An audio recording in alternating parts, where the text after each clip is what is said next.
Tempura, a Japanese delicacy with Portuguese roots. Imagine biting into a piece of tempura, the satisfying crispness of the golden batter, followed by the succulent juiciness of perfectly cooked shrimp or the delicate sweetness of fresh vegetables. That burst of flavor, melting in your mouth, captivates not just Japanese palates but hearts worldwide, doesn't it? This beloved dish, now a quintessential symbol of Japanese cuisine, actually has a fascinating origin story that traces back to Portugal. In the 16th century, one of the Nanban dishes brought to Japan by the Portuguese laid the foundation for what we now cherish as tempura. During Catholic observances, specifically the quarterly fasts known as temporas, meat was forbidden. To adhere to this, people would prepare and eat vegetables and fish coated in a flour batter and deep-fried. This very practice is considered the birth of tempura in Japan. Let's delve into the surprising history behind this global favorite. From Nagasaki to Edo, and across the nation, this deep-frying technique arrived in Japan during the Muromachi period.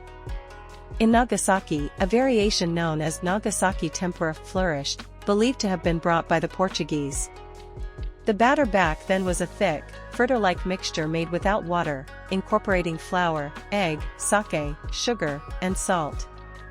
It was so flavorful that it was eaten plain, without any dipping sauce. However, oil was incredibly precious in Japan at that time, making tempura a luxury beyond the reach of ordinary people. As oil production increased during the Edo period, tempura gradually spread as a street food.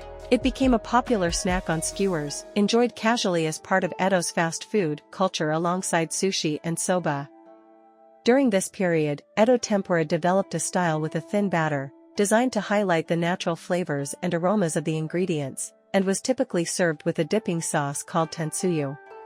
The Great Kanto earthquake in 1923, during the Taisho era, forced many tempura chefs to relocate across Japan. This dispersal helped spread Edo tempura techniques nationwide, giving rise to the diverse tempura culture we see today. From home kitchens to global recognition, a luxurious yet accessible dish with a surprising twist. After World War II, as Japan's economy recovered, the production of edible oils surged.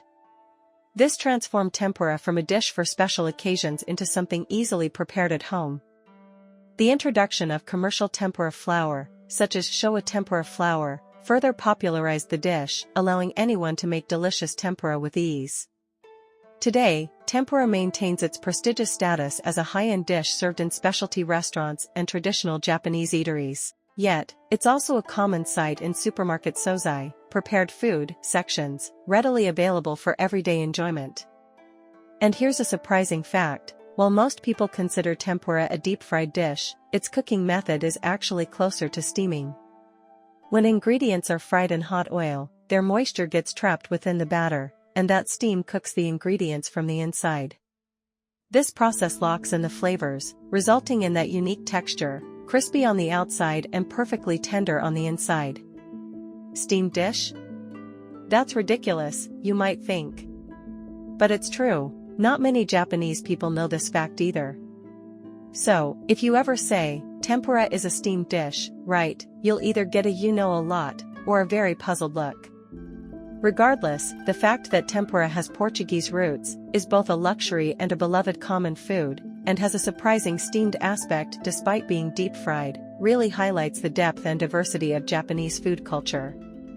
Thank you, Portugal. That's all from Yakureki. If you found this story interesting, please consider subscribing and giving it a thumbs up. I'll keep introducing more of Japan to you. Next time, I'll be talking about the history of everyone's favorite, ramen.